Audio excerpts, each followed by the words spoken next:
Good morning. Thanks. Good morning, and thank you very much to Fidelma and everyone here for the invitation today. So as Fidelma said, I'm going to talk about a study we conducted at the ESRI, which is called the Leaving School in Ireland study. And really this involved a follow-up of a cohort of young people who took part in the post-primary longitudinal study. So in this study, we followed a group of around 900 students in 12 case study schools, selected to capture different dimensions of school experience, like ability grouping, approach to subject choice, and approach to student support. And we followed those students right away from the beginning of first year through to the end of the leaving certificate. We also followed the group who dropped out of school. And we surveyed those students, but we also talked to them in groups to get their experiences and their perceptions of what works in education. We then followed that group of young people 3 to 4 years after leaving school to look at what they were doing and how they reflected on these experiences. And we supplemented this survey with in-depth interviews with those young people to find out more about their experiences.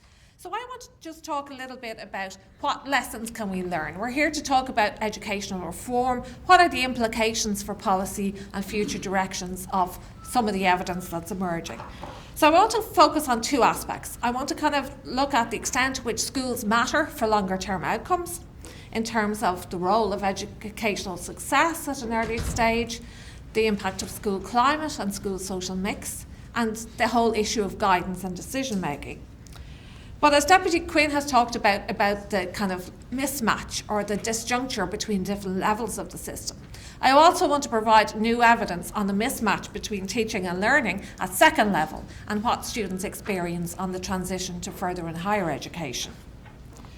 So, first of all, I want to show you just in a chart, I'm not sure how well you can see this, what the young people that we spoke to, what the young people in this group did when they left school. So basically, the blue figure here is, you can see the majority, over 60% went on to higher education. So higher education is now the dominant pathway.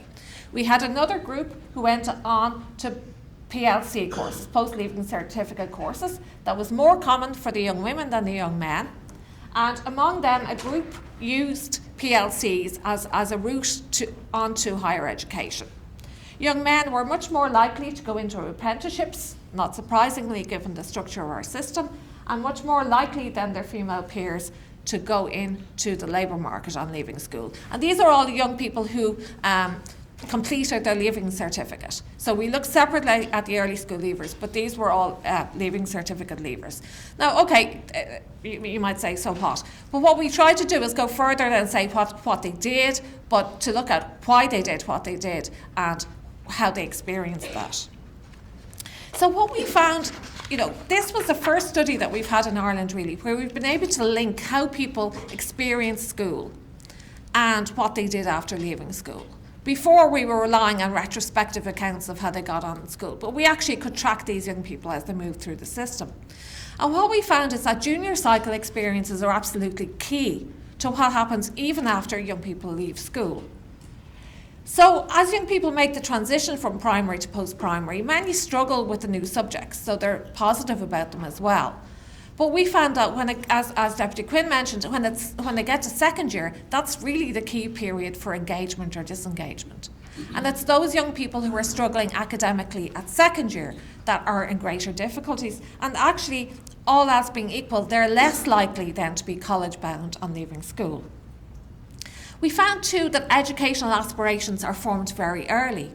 They're formed in junior cycle, and that young people's views and aspirations are pretty stable after that. And that has important consequences for policy on guidance and support. We found that the whole climate of interaction between teachers and students in junior cycle sets the tone for later educational engagement. So it's those young people who've had negative interaction with teachers, who've been reprimanded, given out to, and even been kind of, had punishment like a suspension or detention. Those students are much less likely to go on to take PLC or higher education courses later on. We found that ability grouping has reduced in prevalence over time in Ireland. So streaming is less common than it was, but it's now more concentrated in disadvantaged school settings. We found that streaming has a very significant consequence for what young people do later on. I'm not sure how well you can see this. This shows those who are in mixed ability classes compared to those in stream schools, higher, middle and lower stream. You can see that the lower stream here, none of them are accessing further or higher education and leaving school. They're going into the labour market, but most of them, because they entered school during the recession, most of them are unemployed or inactive at the time of the survey. And this is particularly striking because 60% of this group who started in lower stream classes had actually dropped out before the Leaving Cert. So this is the group who stayed in the Leaving Cert. In comparison, those in the same schools and higher stream classes are much more likely to go on to higher education, but in the mixed ability schools, an even higher proportion go on to some kind of post-school education and training. And the system we have where students have been required to choose between higher and ordinary level also helps to channel people into college-bound routes or not. We can see that among those who take very few, 3 or fewer higher level subjects for the junior cert, a very high proportion go into the labour market and many to PLCs, but very few then go on to higher education.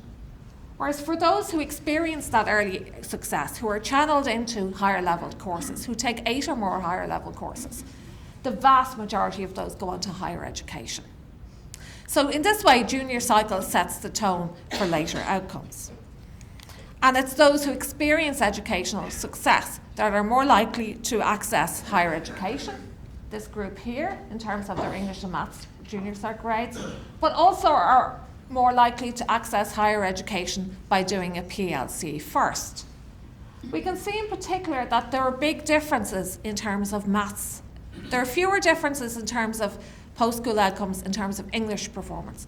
But because of a huge differential in the take-up of higher level maths, it's really maths that separates out students in terms of their later outcomes. So those who go straight into the labour market are a group that have particularly low math scores at an earlier stage. Now, even taking account of junior cycle experiences and how people got on in the junior certificate in terms of their grades, we see that senior cycle experiences also influence engagement with post-school education and training. So it's those for whom school is a positive experience at senior cycle are more likely to go on to some form of education and training. Now that sounds kind of obvious in a way, but usually what you would expect would be that group are more likely to go on to higher education because they'd be more positive about school, therefore they do better academically. But this applies over and above their results. So it's also about their engagement and, if you like, them seeing learning as something for them. Whereas those who have a negative interaction with teachers in senior cycle are less likely to go to any form of education or training after school. Now, there's been a large body of research done in Ireland on the effect of social background on the chances of going on to higher education. So that's not a new finding. But there's been much less attention to the role that school social mix potentially plays in the pathways that young people take. So we were able to look at the differences between students who were in more working class or DEIS schools, those who were in socially mixed schools, and those who were in schools that had a more middle class student profile. And we find, even allowing for the student's own social background, that there's an additional effect of the kind of school young people attend. So we can see that for those in middle class schools, by far the dominant pathway is higher education. And only a tiny number go straight into the labour market. For socially mixed schools, the majority go into higher education or some form of post-school education and training, and only a minority again into the labour market. But when we come to working class schools, the picture is quite different. Around half go straight into the labour market. For this group, that involved a kind of very high level of unemployment because they left school in a very precarious climate. Some of them access higher education, but really quite a dramatic difference between those in socially mixed and middle class schools. So the main gap here is between working class schools and all others. Now, why is this the case? It's happening for a number of reasons. First of all, the use of ability grouping. We saw that streaming is more commonly used in disadvantaged schools, and that for the lower stream group in particular, that is very unlikely to result in going on to some kind of education or training. It happens too because there's differential access to higher level subjects between working class and middle class schools, and this results in lower junior cert exam grades overall. Our research also found differences in the nature of relations with teachers, between teachers and students, and that in some working class schools, in particular for working class boys, they often got caught up in a cycle of negative interaction with teachers, acting out in response, and then that negative cycle perpetuating, resulting in early school leaving for some, and for those who stayed on, often then resulting in lower performance and therefore lower chances of accessing post-school education. But there's also kind of, if you like, the expectational climate of the school. In the middle class schools we looked at, it was taken for granted that young people would go on to higher education. It wasn't a question of whether they would, it was which college and which course. Whereas that was not the case for their peers in working class schools, where expectations sometimes in the school and sometimes in the broader neighbourhood were much lower for those young people. We also were able to look at guidance on decision making and how young people make the decision about what they will do after they leave college. Now I want to preface this by saying these young people went through school at a time before the removal of ex-quota provision for guidance counsellors. So interpret the results that I'm going to show you in that light, and I'll talk a little bit at the end about the implications of that. So as I mentioned earlier, aspirations to higher education emerge as early as junior cycle. So this has very strong implications for guidance provision. In what then seemed like scarce resources for guidance, that meant that provision was often focused on, formal provision at least, was often focused on senior cycle, especially 6th years and CAO preparation. But in fact, many young people have made the decision, or at least the underlying orientation about whether they will go on to college much earlier on. So there isn't the same space, if you like, to challenge those who maybe have lower expectations. We find that parents play a really important role in supporting young people's choices and decisions as they move through the system. And it's certainly not an issue that working class parents are less engaged, but it is the issue that they have less insider knowledge. They haven't themselves gone on to college. They don't know how to navigate the system in the same way as middle class students whose parents and siblings have gone to college do. And we found that guidance counsellors become more important for young people at the later stages of education, and they're particularly important for disadvantaged young people and those in disadvantaged schools. I'll just show you that pattern now. We asked young people, this is after they left school, we also asked why they were at school, and the pictures are pretty similar, so I won't show you both. We said, what was the most helpful source of advice you got in your final year at school about what you would do after school? So it's the Irish mammy is the top of the pile. Well, there's no real difference. It's mothers and guidance counsellors. Go figure. Fathers are much less likely in the picture. I'm sorry for the men in the audience. Other teachers are important for some students, especially for those who took Leaving Cert Applied, where it was obviously the LCA coordinator. And some young people, especially more middle-class young people, were more likely to know someone who had studied that course or was working in that area. So they had networks that they could use to help them make decisions. Friends are much less important, and siblings as well. But what happens when you look at what kinds of students rely on what kinds of advice? We see a very stark difference across the social mix of the school. So in middle class, among middle class young people in middle class schools, they were much more reliant on their mothers than on the formal guidance counsellor.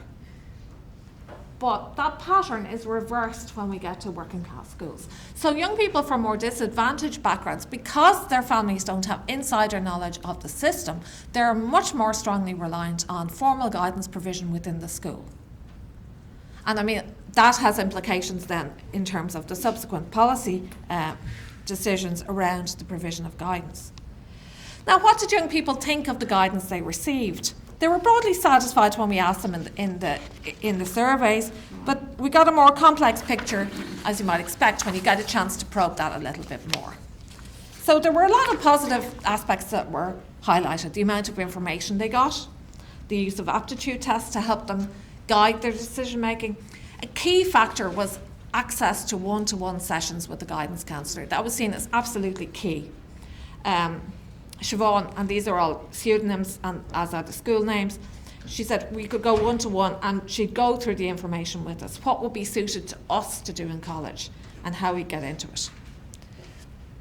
And the personal qualities of the guidance counsellor were seen as key, whether the person was warm, helpful, proactive. Brian said the guidance counsellor was probably one of the best people you could ever have.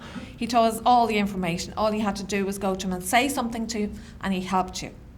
And from the higher education and FE perspective, it's also interesting to note students were very positive about the role of open days.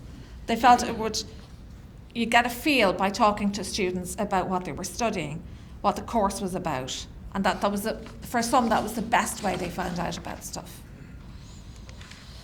But there were more critical views emerging as well, in particular around the lack of time. And again, this was the pre-policy change period. And especially around the lack of time for one-to-one sessions, which, as we've seen, young people valued. Sandra said, it's not about just ticking boxes off on pieces of paper in class. It was about getting to know the person and making an informed decision, helping them to decide, talking to them about it, and giving them information on what the course would be like. And an issue for many young people was that the absence of access to formal guidance at junior cycle level meant that they had, in some cases, closed certain subject options off to themselves. For example, I was looking at the CAO form, and I can't do that because I don't do sciences. I can't do that because I don't do business.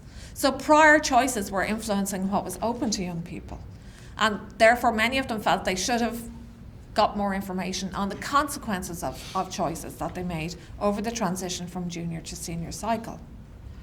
Others felt that there was an overemphasis on the CAO application process from two perspectives. Some young people felt that weren't told about other options, in particular about apprenticeships, trades as they put it, because they don't talk about trades really. And other young people felt that the focus was much more on what kind of course they would do, but not on the implications of that course, what careers that course would actually lead to, what you could do out of the courses rather than the courses themselves. Now, the second strand of what I want to talk about is about this issue of the transition to further and higher education. We've had a lot of discussion about the mismatch between the two levels. We haven't had much hard evidence, so this study does provide some new evidence from the point of view of young people themselves. So we asked them a lot about how they experienced that transition, and you'll see here, the vast majority felt that teaching and learning was very different in further and higher education than it was in second level education. And you can see that that difference was even greater for the higher education group. Only just over half of the group felt their schoolwork prepared them for that transition. And again, the mismatch is greater for the higher education group than for those who moved into the post-leaving cert courses. And a striking feature of their current courses was the emphasis. There was an emphasis on tests and exams, but there was a strong emphasis on project work.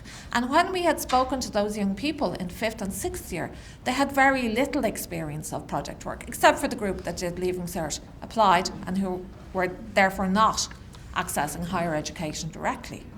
So they had very little experience of the kinds of project work and managing deadlines around projects that they were going to experience over the transition.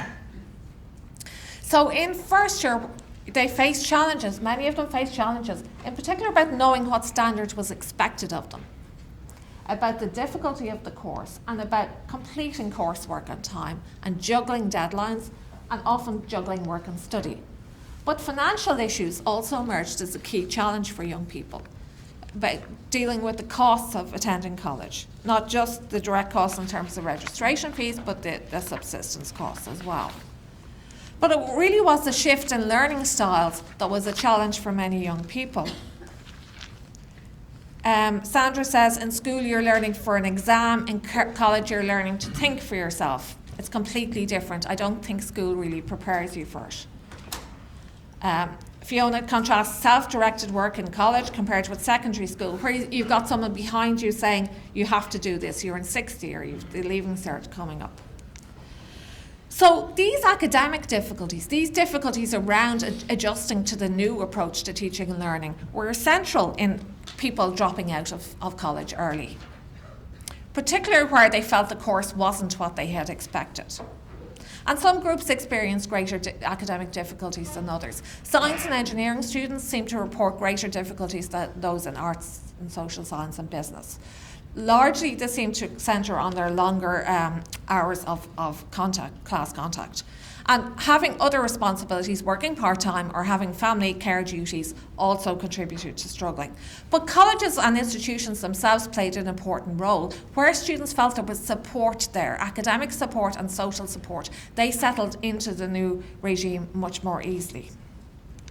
So just my final slide, I just want to tease out some of the implications for policy direction or where we might go. I mean, I think this research shows that the previous model of junior certificate had a number of negative effects on young people's engagement with school and also with their engagement with learning after school. So there is a potential there for junior cycle reform to provide a positive and engaging experience for all. But it's absolutely crucial that this is underpinned by a positive school climate. That reform of structures in itself won't be effective unless it is underpinned by positive interaction between teachers and students on a day-to-day basis, because this is key to later educational participation. And this finding, it sounds very nebulous, but it has very strong implications for initial teacher education and for teacher continuous professional development. In many ways, teachers may not realise how important an impact they have on students, not in the formal learning sense, but in that informal interaction sense. The study also highlights the importance of both whole school and specialist guidance for young people as they move through the school system. For that guidance to be early, so that young people are encouraged to keep their options open in terms of subject choice, but also so that more traditional expectations and low expectations are challenged. But guidance is especially important for young people from more disadvantaged backgrounds. Our study too highlights the mismatch in teaching and learning between the levels, and therefore the importance of facilitating self-directed learning in junior cycle reform, but also in addressing these issues around self-directed learning, project work and other forms of teaching and learning and assessment at senior cycle level as well. A lot of the discussion about the mismatch between second level and further and higher education has placed the responsibility for change on the second level system. But the findings also highlight the important responsibility of educational institutions at the further and higher education level, in that academic and social supports for young people can help to integrate them and retain them within courses into the future. So therefore, it is a question of looking across the levels to find an integrated approach to engaging young people for lifelong learning. Thank you.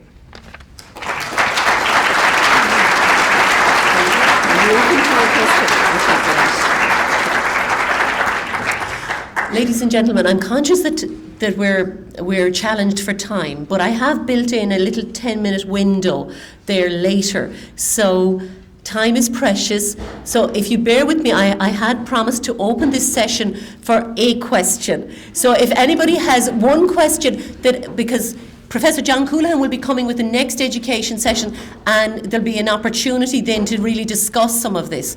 So if there's a question from the audience to put to Emer, I'll take that now. And if you'd start by saying who you are and where you come from. Yes.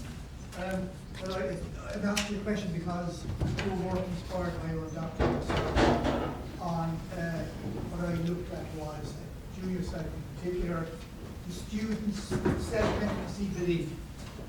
The factors which I don't think the system ignores, psychological factors that affect the students' belief. They can speak a language, they can solve a maths problem, they can do a painting. Yeah. But that whole area of student self-efficacy belief, I'm not talking at all about self-confidence, which is much broader, and that comes productively Yeah. sometimes. Yeah. But I think you probably, yourself, what you said, would see that whole question of students' belief in themselves. And you just say that central, absolutely central to that, is what I would call class atmosphere and the broader world of school climate. And in my particular research, we interviewed 700 female clinical Okay. students. Yeah. The teacher, the relationship, the teacher Absolutely, is a yeah. central factor. Presume your research is that. It does, this research and also more recent work we've been doing with growing up in Ireland, you find an overall dip in academic self-image over the transition from primary to post-primary, but it's much bigger for some groups than others. It's much bigger for girls, it's bigger for working class students, it's bigger for students with special educational needs. But the real protective factor or the inhibiting factor in, in keeping more positive self-image about keeping young people confident as learners is the interaction with teacher. So it's their prior relationship with their primary teacher, but it's also the relationships with secondary teachers. So it's those who've had positive feedback, positive reinforcement from teachers are more confident in their abilities, even controlling for their actual abilities. But those who've been reprimanded become much less confident as learners. So, I mean, you're absolutely key. And then there's differences across subjects. And there are, big issues, about maths self-efficacy as well, which is another issue. But thanks. Okay. Okay, Emer will be staying with us for today, so there may be another session that we can bring back Emer into for more one-to-one questions. I'd like now to call Seamus Cahalane, who will introduce Professor Coonahan, and if the education panel would come up at this point, we'd be very grateful, so we get you seated.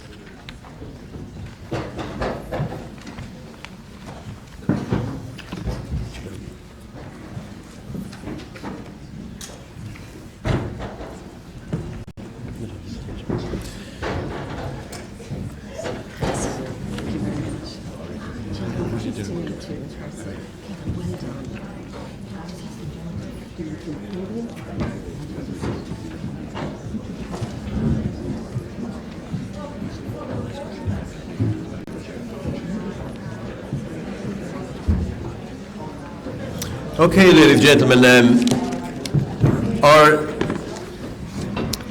panel discussion has been chaired by Professor John Coonahan, and I think if I was to have 10 careers in education, I wouldn't achieve as much as Professor John Coonahan has achieved.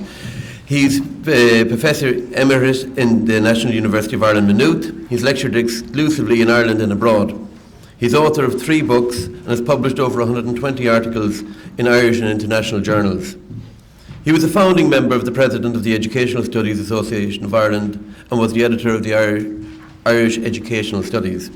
At an international level, Professor Coonahan was leader of the OECD review teams on education in 10 countries and on 4 continents.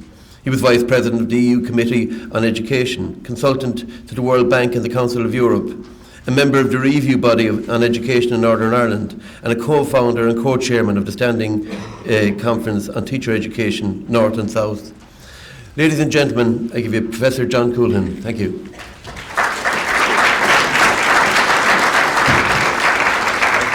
Thank you very much, Seamus, for that very elaborate introduction. Good morning, everybody. Welcome to the panel session. Sorry, can you speak from the podium? Well, you see, I was just going to experiment with this because we're going to panel discussion and we haven't mics across everybody's place, so I was just wondering, could we manage without it? But if we can't, that's okay. But it means individuals then have to come up and it kind of cuts across the panel scenario. Okay, that's great.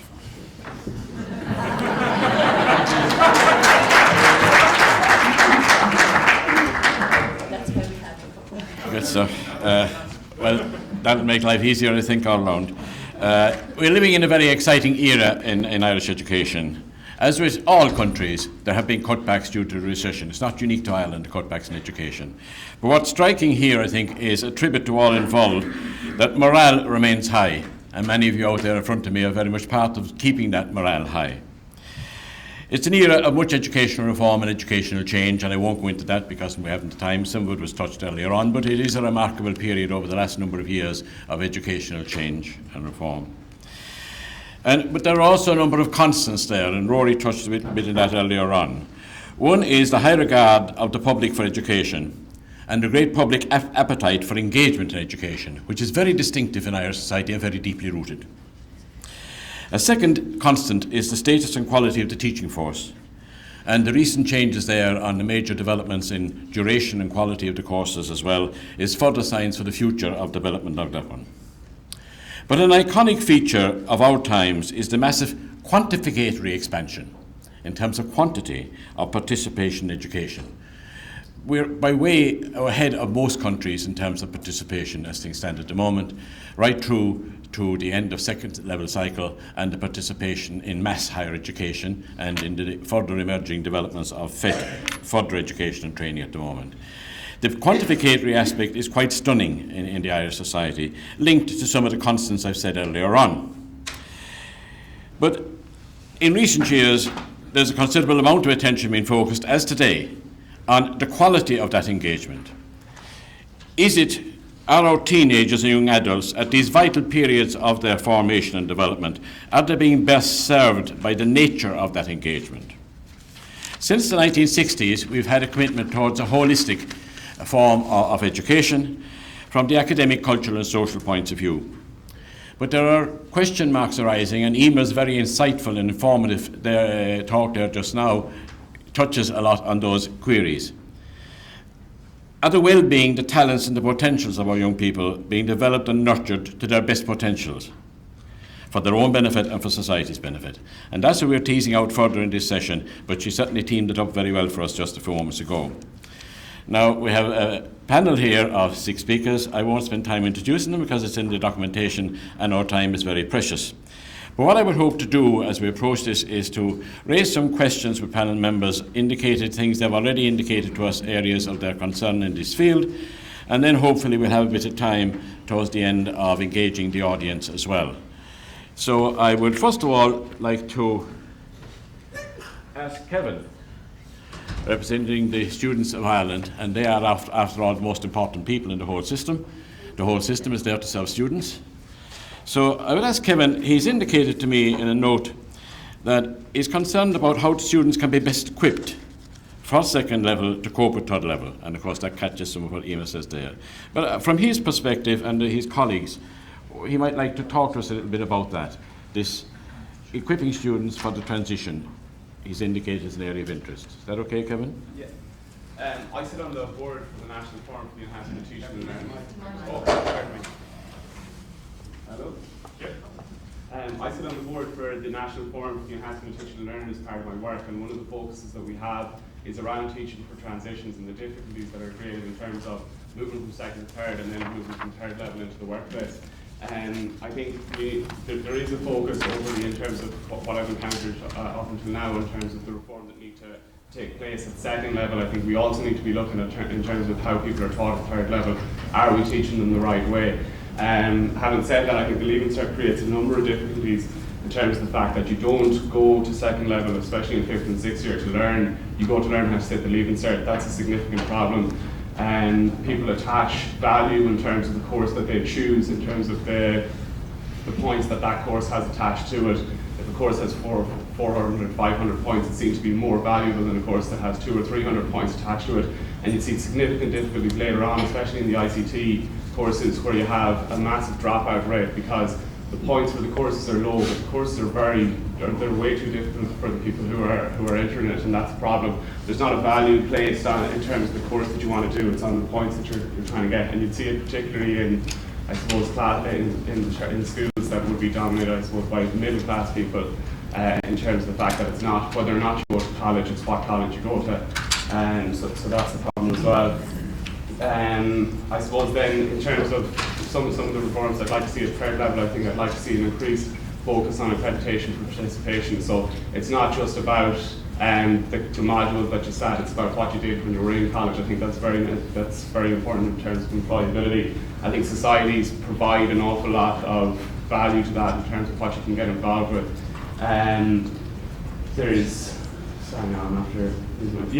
That's just it's something else I wanted to mention. We would have mentioned a number of times in terms of teaching for transitions, this idea of job-ready graduates, and I would be concerned around some of the conversations that people are starting to have around this idea of a good to go graduate when people come into college. Like I've been into, or when people move into the workplace, pardon me, I've been into 1,000 homes.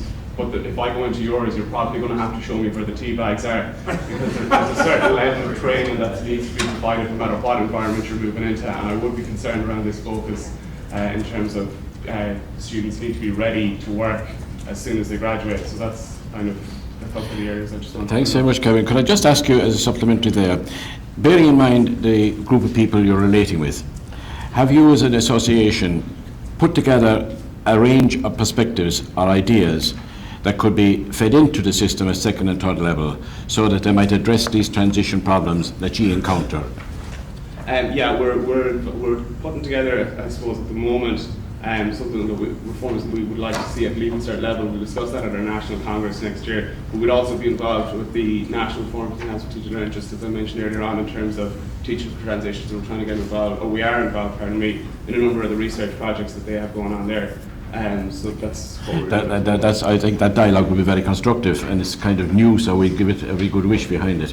I wonder if we could ask Helen, representing parents, etc. She too was interested on to preparing her students for the transition, but I think you're also a bit concerned on the guidance counselling dimension, which Emer highlighted so important. So I might give you your perspective on that and your colleagues. Helen? Good morning, everybody, and thanks for the opportunity. I'm here representing the National Parents Council for post-primary school students, and I think our experience would be certainly the cutbacks in career guidance in schools has a huge impact on parents, families and students in making career choices. Smyth's study certainly highlighted for us a lot of the impact of those cuts, in the sense that we get phone calls every day from parents where it's not just to do with career choices and subject choices, but stuff that previously the career guidance counsellor was dealt with in that one session. We're talking about young people with sexual identity, subject choices has said being one of them, but a lot of stuff around health issues and personal issues for just part of development and growing up. And that's coming into the National Parents Council as a result of those cutbacks. And I think schools particularly feel it, where you have principals and deputy principals taking up that pastoral care role in schools simply because there's nobody else to do it. They're doing that alongside their other work. But for the young people, and Kevin referred to talking about going into third level, unprepared, making poor choices, I can go back 120 years when my oldest son came here to NUIG, and at the time the career was biotechnology, which was the buzzword, and he got the point, so he went into biotechnology with no idea what biotechnology was about, and there was no career guidance at the time in school, and of course we're not going back 120 years, we're only going back about 20. But he subsequently, of course, he finished the course and he's gone into a totally different career.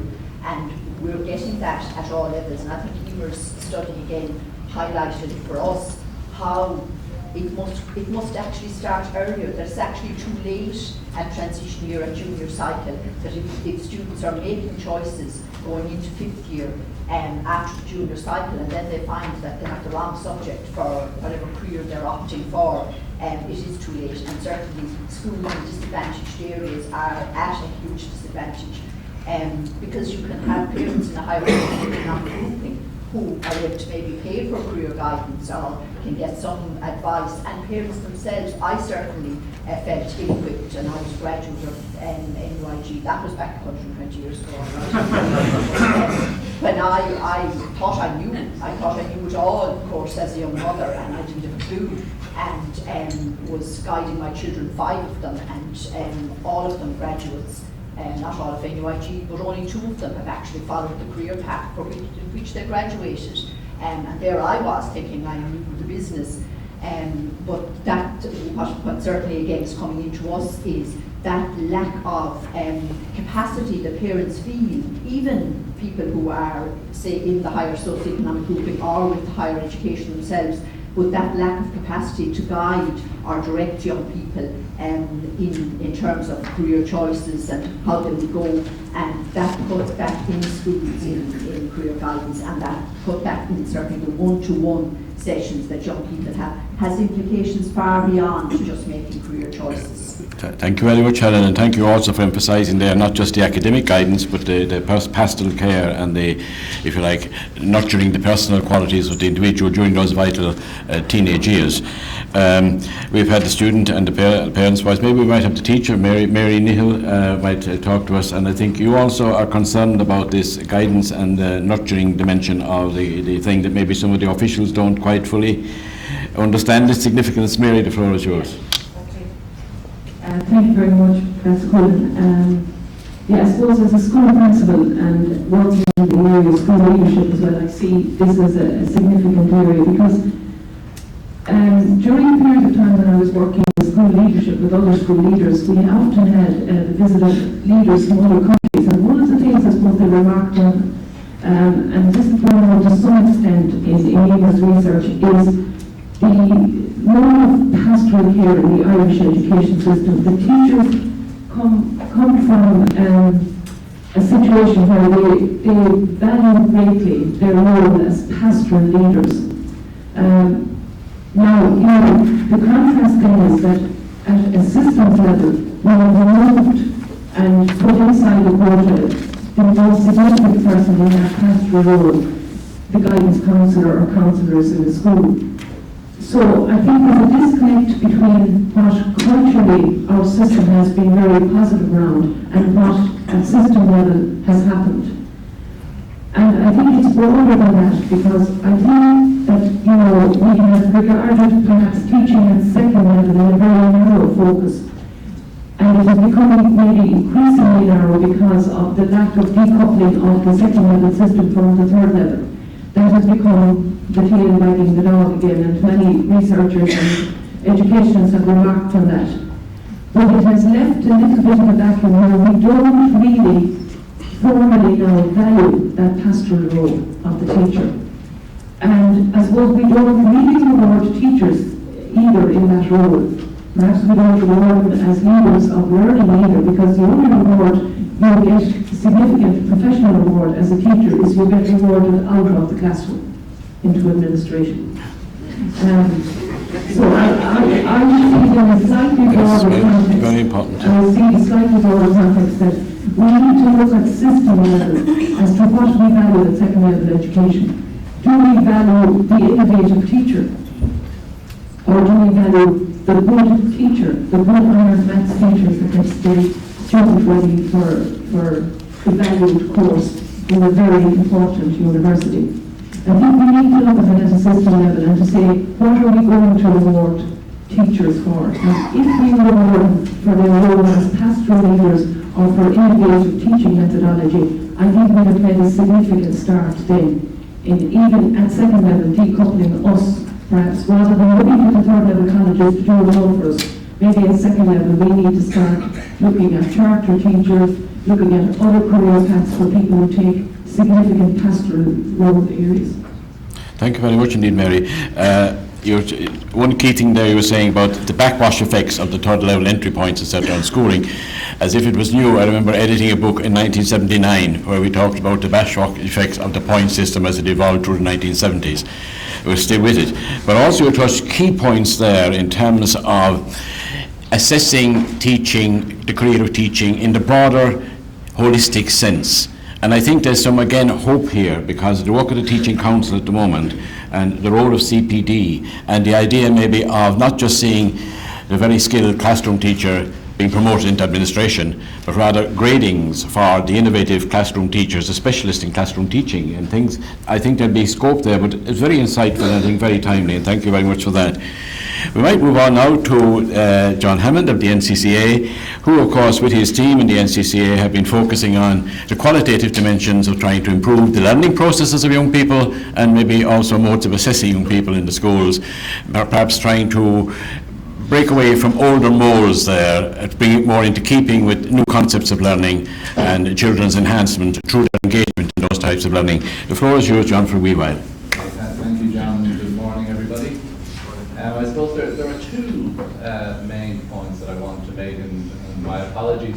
going back into junior cycle territory. I think junior cycle has been a major theme so far in the deliberations this morning, with Emer saying that sets the tone for the experience of students within post-primary schooling, and the Minister emphasising its importance, or former Minister emphasising its importance too. But I did want to dwell for a tiny bit on junior cycle change as an important point to raise in the context of overall reform.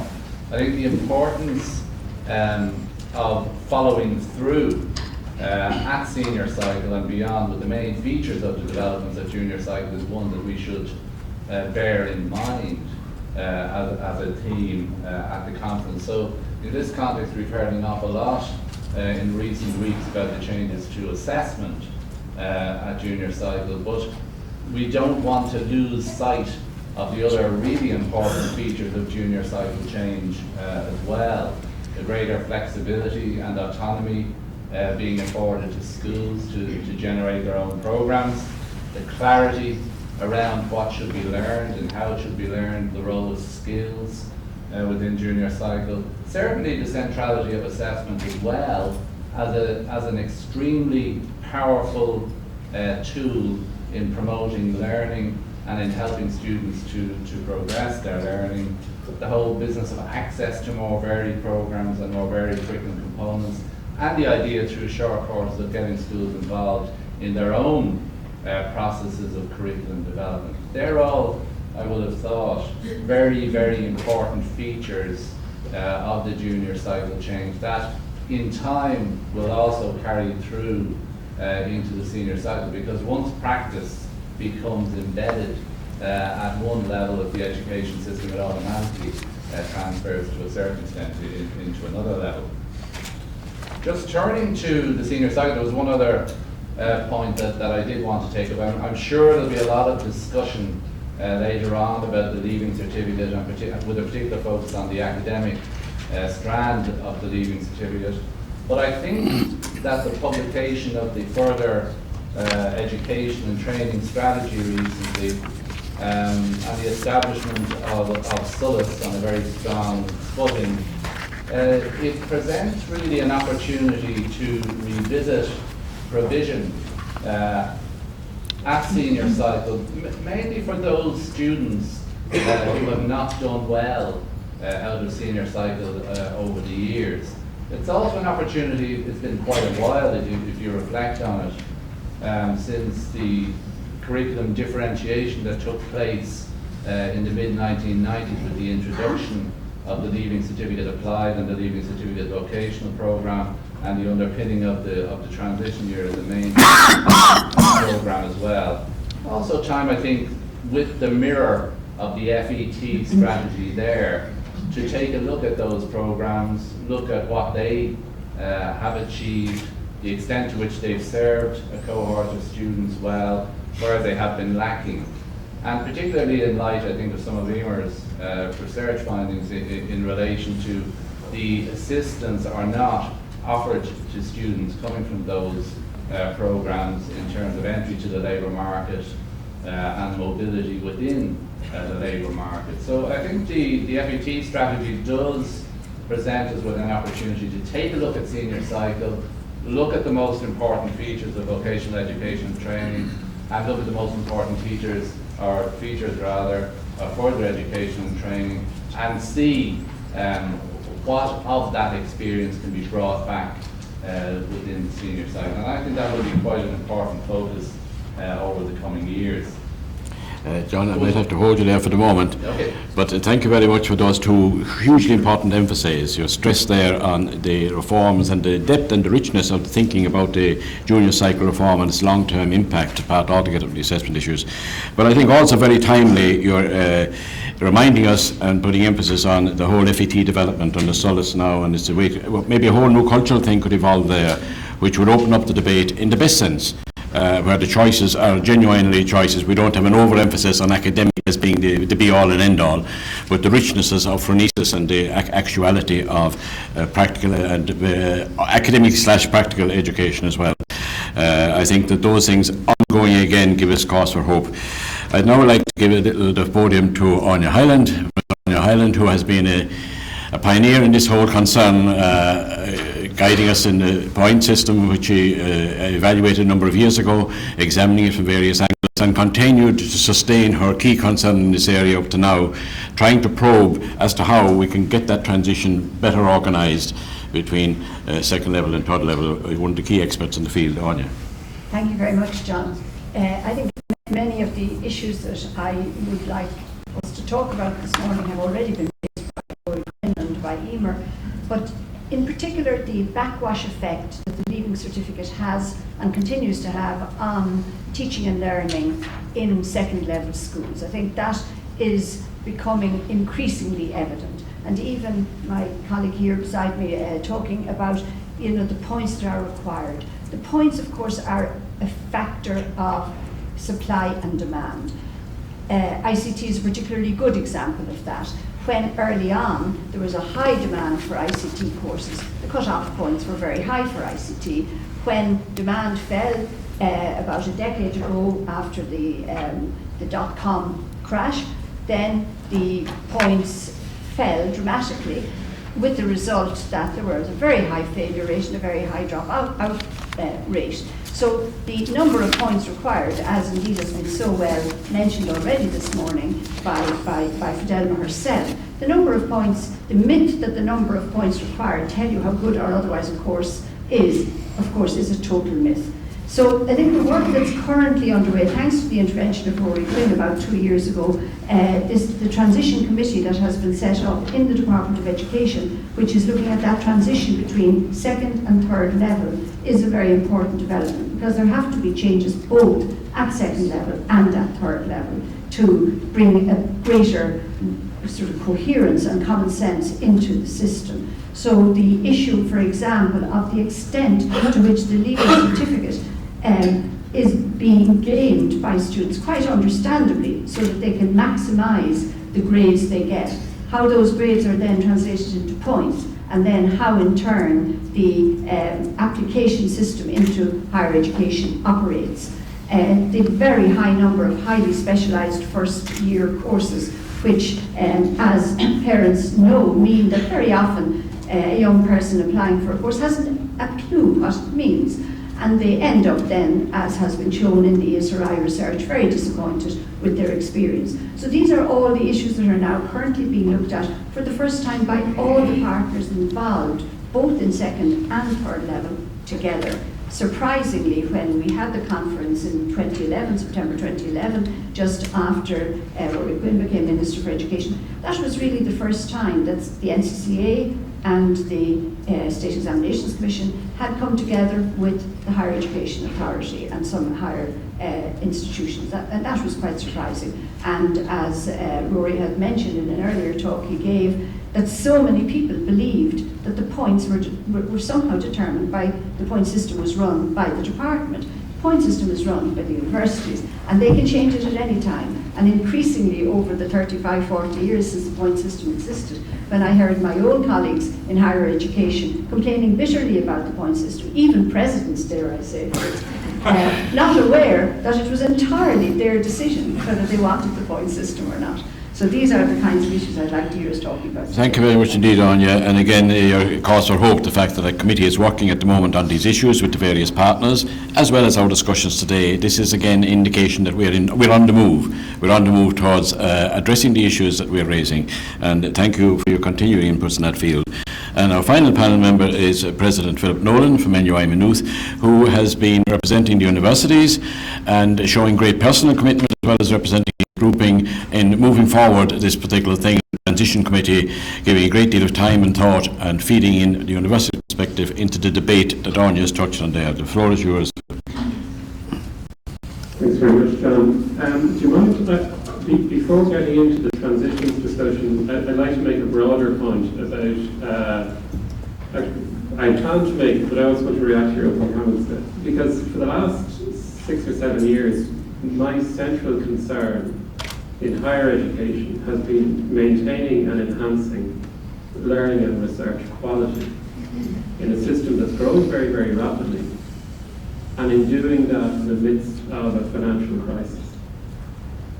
And it's caused me to reflect upon, what does make a good system? And what makes a good system is having excellent teachers and a vibrant teaching profession, investing in those teachers and valuing them, giving them very high levels of autonomy, and establishing mechanisms of positive and engaged accountability and incentives for positive performance.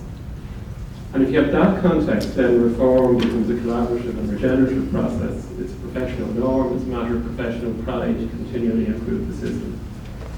And I'm concerned, I have to say, because those conditions require very high levels of public value in teaching and the profession, and very high levels of public trust in people and institutions. And whereas I think those things have been a constant, John, in our system, I'm really worried that the global economic shock, its particular expression in Ireland, confused with political and industrial relations agendas, have begun to erode both that value. I think the Irish public value education, but they're not quite sure how much they value it. And I think they trust teachers, the evidence shows that, but I'm not sure they trust institutions and the organising systems that are necessary for an effective education system. And I'm saying that because I'm saying that largely as a way of dealing with my conscience problem, which is I'm concerned about how did we as leaders let that slip, and how do we regain it? Because if we're going to have effective reform of transitions, so I want to make two comments then on reform as I see it. We badly need reform of the transition from secondary to tertiary education. All of the evidence, including what we're seeing today, shows it. And if I can just give one example, and it's not anybody's fault, if you think about it, if we had a perfect leaving certificate, students being highly motivated to do really well in it in order to get into a prestigious course at university, would be great because they'd be motivated to do precisely what they want. The problem is this is the real world, and we have, by definition, no examination system is perfect, so we have an imperfect, it could be much improved, an imperfect senior cycle assessment, made an awful lot worse by the effective point system. So we all have to change. Let me just give one example of how invidious this is. And it only occurred to me when I heard what Emer had to say today, and also what others have said. Yes, a course that's 500 points is seen as harder and better and much more valuable than a course worth 400 points. There is at least a 40-point differential across the socioeconomic groups. If you look at the highest and all socioeconomic groups and their average performance, is at least 40 points in the difference across that. If you're, as an institution, successful in attracting students from poorer socioeconomic backgrounds, by definition they will have lower points. Your institution then looks less good or less valuable, and we are at risk of promulgating a system where there's a form of social exclusion that better off, middle class, more capable students say, I will go to that high points university, which also happens to have lots of rich kids, and an institution with poorer students, lower points, and so there's a self-fulfilling prophecy there. So this system that we have created has potentially appalling consequences that were never intended when it was designed. The second thing that I want to say is I think there's a huge scope for reform. I really take the point about work-ready graduates and the meaning of that. It is not the job of the publicly funded education system to do work that should be training done by employers. On the other hand, it is possible to progress all of the way through a degree in a higher education institution in this country without ever giving an oral presentation with feedback. I know it can be done. It's not common, but you can navigate your way through it without having to do that. So there is scope to ensure that the outcomes for graduates and the readiness for work, entrepreneurship, creativity, and active citizenship is better than it is now. But I do completely take the point that doesn't mean that we're taking over the specific training role that individual employers need to do when they take on a new graduate. Thank you very much, Philip, for the range of very insightful and thoughtful, thought-provoking perspectives, and also certain warnings there on the horizon. Now, we've just had 29 minutes of very insightful comment from our 6 panelists, but I will steal a couple of minutes because Fidelma talked about some possibility of discussion from the floor. We're very, very consigned for time. I'm very conscious of that because, of course, these issues are hugely important and people want to say about them. But nevertheless, before we come back to the panel formally, could I take maybe 2 or 3 questions from the floor? Comments? Yes, gentleman in the middle. Could I just raise a point in relation to the point system? And for the first time it's been really clarified by all the side up there that it's not the department, it's not anybody else but the universities.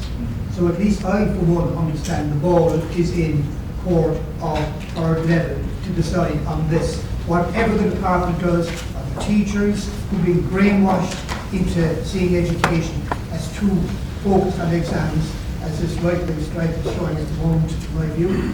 And basically I would suggest that if we introduced, we've got to take, it's not really about taking the heat out of the system of points rather than replacing it. Why can't the 3rd level people, and obviously now it's a 3rd level issue that they realize, why can't they decide to, what are the requirements for a student to enter a particular course such as engineering? For example, they might decide a C grade in honours maths would be different requirements for different courses. And of course, to break from the market supply and demand system then, once the requirement is there, why not have then a random selection system, which is already happening, I believe, in actuarial studies and everything. There are so many people going and getting the maximum points. Can you imagine the great backwash effect that would have if they actually took that pressure off the secondary schools? And indeed, I was talking to a primary school principal just last week who said they are actually on guard against that back wave hitting them in what has been a very successful part of our education system, the primary sector. So basically the point system. I take your point about the point system and we'll come back to it. Can I have 2 or 3 questions before we ask panelists to reply? Anybody else? Yes, the lady in the centre here. Just, there was a brief mention of the further education system, and it was very interesting to see the stats and Emer's research, because I think it's one of the areas that we haven't actually looked at. And as a graduate who would not have gone into the further education system when I did my leaving cert, once again in the last century, but who now work in the further education system, I just wonder, does the panel think the potential of the FE system has not been realised, and the potential that has been realised is weakened by the reference to using it as an alternative system, the back door to progress? And I'm as guilty as anyone else in using that terminology when we are promoting the further education system. But in light of the fact that further education or vocational training is far more valued in Finland than it is here. Thank you. Can I take a 3rd question or comment? The gentleman over on the left. A bit louder if you don't mind, yeah. A bit louder, yeah. Sorry, I just wanted to comment on Professor Nolan's comment about training in industry. I come from the industry myself, and one of the problems I've found about graduates coming out of university at this level, where we're in the medtech space, is that we obviously would provide training through ISO regulations and qualifications. The only problem is with graduates coming out, or with especially PhDs coming out, they don't want to learn. They're not flexible enough, following, coming from the system, not from Professor Nolan's system maybe, but even further back. They're not flexible enough to want to approach a problem, or confident enough to approach a problem maybe and try and solve it. So it's not so much that the industry doesn't want to train them. They'll always get training. The problem is that they don't necessarily want to, or most of them don't necessarily want to learn. Okay, thank you for that input. And I'll ask panel members, any of them who wish to respond. We won't take 6 panel members, but whoever wishes to respond to the 3 points. May I just respond to Dermot Cush's point about the random selection? I think that's a very good idea, and it has indeed been raised, the question of for each course in a university, the minimum requirements to be properly identified. And then everybody who meets those minimum requirements, there could be a random selection system. And there are other countries who do the selection that way. We had a long discussion about that on the Points Commission, and indeed it has been discussed in more recent years as well. It may not surprise you, but it's not very popular among schools and teachers. They feel that that would remove the incentive for students to achieve to their full potential. And there was a long discussion about that issue at many of the public consultations 10 or 15 years ago, and it went down like a lead balloon. I was kind of surprised. Personally, I thought it was a good solution as well, but there we are. It would not be favoured very much by schools and by students themselves, who feel that it would remove the incentive to really do well. Yeah, the random system is, there's a lot of literature internationally about it, and but it's another feed into the situation. Anybody else wish to comment? Yes, Mary. Just picking up that last point that was made, again, I think we need to tackle that at second level. And again, I'll go back to what do we value when we accredit, and to use that terrible word of assessment at the moment. What do we value? So I think if our graduates, and I agree with you, it does have to go back into second level and perhaps into primary level. If we value skills like teamwork, innovation, etc., we have to actually formally certify those. Because let's be honest, we only value what we accredit. And unfortunately, our present system of accrediting is only recognizing a very narrow number of, I wouldn't even, yes, there are skills, but some of the skills may be, how do I manage to get through that amount of writing in 4 hours? So I think huge advances will be made, and I do believe, I am an optimist, I do believe that when this impasse passes, that we will begin to accredit and recognise key skills as the junior cycle has proposed, and the forward wash, as distinct from the backward, for that will be that the graduates that you're encountering will have some of the skills that will make them more responsive to taking chances and looking at things in a different light. Thank you. But at system level, that's a huge challenge. Thank you. Anybody else? Philip, maybe? Just to again make one very general comment, one of the things that good ideas collides with is national cultures. So that's my comment. For instance, a weighted lottery for selection to prestige courses, where your chances of getting in still increase with your performance at second level, but it's not strictly tied. That's a very good system that operates in the Netherlands, but again, it was proposed for medicine here, and there was an outcry. It could be said the outcry was from middle-class parents whose kids were going to get into medicine under the current system. But just the political deliverability of some of these very creative but non-native solutions is an issue. And the same applies to the parts. There's something I planned to say. I've had the lottery on television to make sure. We could run it simultaneously with elections.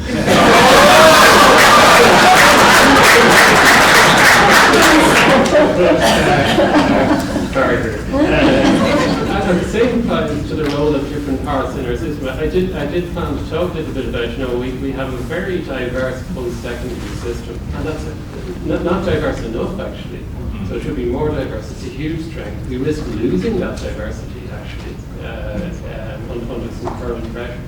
So isn't it a wonderful life course to, for instance, do a PLC in business at 18 and decide you might want to do a master's in human resource management at 45, whereas our societal expectation now has become not only you go straight to college, but you go straight from college to your graduate degree.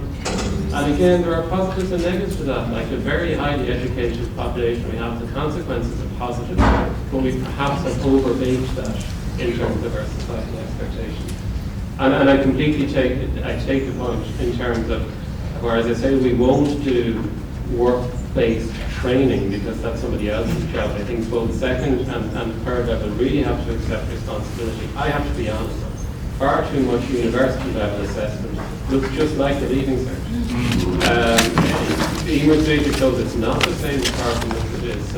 So So one of my central concerns in curricular terms is what you're talking about are fundamental intellectual and personal skills.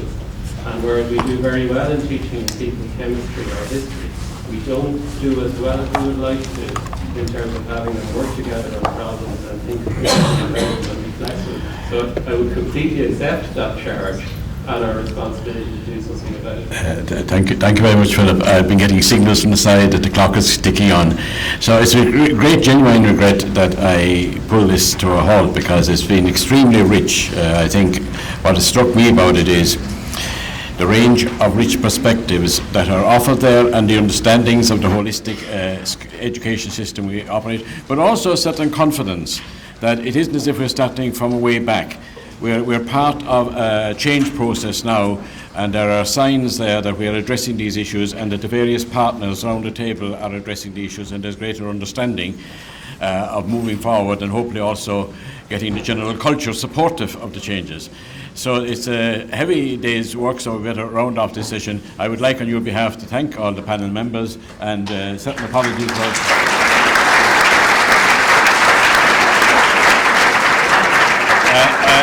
and thank you also for your very, very rapt attention, and we look forward to the rest of the day. Thank you. Okay, there's tea and coffee outside. If you want to go downstairs where we come in, you'll see the tables there, and please help yourself. And we'll see you in a little while. 20 minutes, please.